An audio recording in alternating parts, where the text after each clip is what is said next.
ডিগবৈত জুবিন গাৰ্গৰ মৃত্যুৰ ন্যায় বিচাৰি অভিনৱ প্ৰতিবাদ জুবিন গাৰ্গৰ অস্থিলৈ ডিগবৈ ৰাজপথত প্ৰতিবাদ প্ৰায় 10,000 লোকৰ বৰ্তমান বিচাৰ প্ৰক্ৰিয়াক লৈ সন্তুষ্ট নহয় ডিগবৈবাসী যাৰ বাবে ৰাজপথত উত্তাল প্ৰতিবাদ সাব্যস্ত কৰিলে 10 সহস্ৰাধিক লোকে আৰু এই প্ৰতিবাদস্থলীৰ পৰা আমাক এই মুহূৰ্তত পৰিৱেশ দেখুৱাব বুবু গগৈয়ে অসমীয়া প্ৰাণশিল্পী জুবিন গাৰ্গৰ মৃত্যু কেন্দ্ৰ কৰি বিভিন্ন ধৰণৰ তদন্ত কেন্দ্ৰ কৰি বিভিন্ন ধৰণৰ অভিযোগ প্ৰতিযোগ উঠিছে তদন্ত লৈ বিভিন্ন প্ৰশ্ন উত্থাপন হৈ উঠিছে তাৰ সমান্তৰালভাৱে বিভিন্ন জেগাত প্ৰতিক্ৰিয়া প্ৰকাশ হৈ আছে আৰু বিভিন্ন জেগাত প্ৰতিবাদো আৰম্ভ হৈছে ডিগবৈত এক অভিনৱ প্ৰতিবাদ অনুষ্ঠিত হৈছে যিটো প্ৰতিবাদক লৈ ডিগবৈ যিটো জুবিন গাৰ্গ আদ্য ছাত্ৰ আৰু শ্ৰদ্ধাঞ্জলি অনুষ্ঠানৰ পতা যি এখন আয়োজক সমিতি আছে সমিতিখনে এনেদৰে তেওঁলোকে আচলতে জুবিন গাৰ্গ মৃত্যু ন্যায় লাগে আৰু জাষ্টিছ ফৰ জুবিন গাৰ্গ এনেধৰণৰ প্লে কাৰ্ড লৈ আচলতে ডিগবৈতে প্ৰতিবাদী সম্প্ৰদায় বাহিৰ কৰিছে আৰু প্ৰতিবাদী সম্প্ৰদায় বাহিৰ কৰি এনেদৰে জুবিন গাৰ্গৰ যিটো মৃত্যুৰ তদন্ত বিচাৰিছে কোনে কোনে তেওঁলোকৰ ওচৰলৈ যাম আচলতে এটা অভিনৱ পদক্ষেপ কি ক'ব আচলতে অভিনৱ এটা প্ৰতিবাদ দেখিছোঁ আপোনালোকৰ আচলতে এগৰাকী মহানায়কৰ মহাপ্ৰস্থানত আমি বহুত নিৰ্মাণ হৈ পৰিছোঁ আৰু তেওঁৰ মৃত্যুৰ উচিত তদন্তলৈকে ন্যায় লাগে আমাক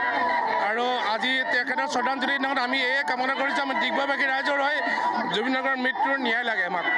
আচলতে একমাত্ৰ এটাই কথা জুবিন গাৰ্গৰ মৃত্যুৰ ন্যায় লাগে কি ক'ব এইটো মুঠতে আমাক জুবিন গাৰ্গৰ মৃত্যুৰ ন্যায় লাগে এখন চৰকাৰে আমাক ন্যায় দিবই লাগিব যদি ন্যায় নিদিয়ে ইয়াৰ পৰিস্থিতি ভয়ংকৰ হ'ব কি ক'ব বাইদেউ ন্যায় লাগে নিশ্চয় একদম ন্যায় লাগে আজি 23 দিন হ'ল একোৱে খবৰ নাই লেহেমীয়া গতি আমি এই বিষয়ে ইয়াত আমাক জুবিনদাৰ ন্যায় লাগিবই নিশ্চিতভাৱে নিয়মীয়া যিটো তদন্ত গতি চলি আছে স্বাভাৱিক তদন্ত গতি ৰাইজৰ খুব অসন্তুষ্টি আছে বিশেষকৈ লেহেমীয়া গতি যিহেতু তদন্ত চলি আছে কি ক'ব তদন্ত প্ৰক্ৰিয়াটো কেনেকুৱা লাগিছে আপোনাৰ এতিয়া আমি যিধৰণে আগবাঢ়িছে আমি বৰতে সন্তুষ্ট নহয় গতিকে আমাৰ কথা হৈছে যিকোনো মূল্যৰ বিনিময়ত জুবিন হত্যাৰ সকলো দোষী জনগণৰ আগত দাঙি ধৰিব লাগিব আৰু তেওঁলোকক কঠোৰ শাস্তি প্ৰদান কৰিব লাগিব যদি এই ক্ষেত্ৰত আমি ন্যায় নাপাওঁ তেতিয়াহ'লে আগন্তুক দিনত যথেষ্ট শক্তিশালী সংগ্ৰাম আৰম্ভ আমি কৰিম আজি আদ্য শ্ৰাদ্ধস্থলীৰ পৰা ডিগবৈবাসী ৰাইজে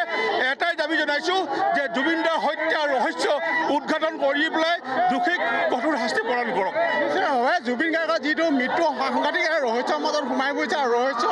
ৰহস্য উদঘাটন কৰাটো অসমীয়াভাষী ৰাইজে বিচাৰিছে আৰু এনেদৰে তেওঁলোকৰ প্ৰতিবাদ কাৰ্যসূচী আৰম্ভ কৰিছে ডিগবৈ প্ৰতিবাদী যিটো ডিগবৈ ৰাজহুৱা শ্ৰাদ্ধ আৰু শ্ৰদ্ধাঞ্জলি অনুষ্ঠান যিটো আয়োজক সমিতি আছে আয়োজক সমিতি এনেদৰে প্ৰতিবাদী কাৰ্যসূচী অংশগ্ৰহণ যথেষ্ট লোক অংশগ্ৰহণ কৰিছে তেওঁ মহিলাসকলো যথেষ্ট আছে অকল পুৰুষসকল বুলি নহয় পুৰুষ মহিলা সকলো ওলাই আহিছে আৰু এনেধৰণৰ প্ৰতিবাদী কাৰ্যসূচীৰ মাজতে আচলতে জুবিন গাৰ্গৰ মৃত্যু হ'ল কেনেকৈ এইটো লৈ আজিলৈকে বিশেষকৈ অসমবাসী সন্দিহান বুবু গগৈ আপোনাক এই মুহূৰ্তত ধন্যবাদ জ্ঞাপন কৰিছোঁ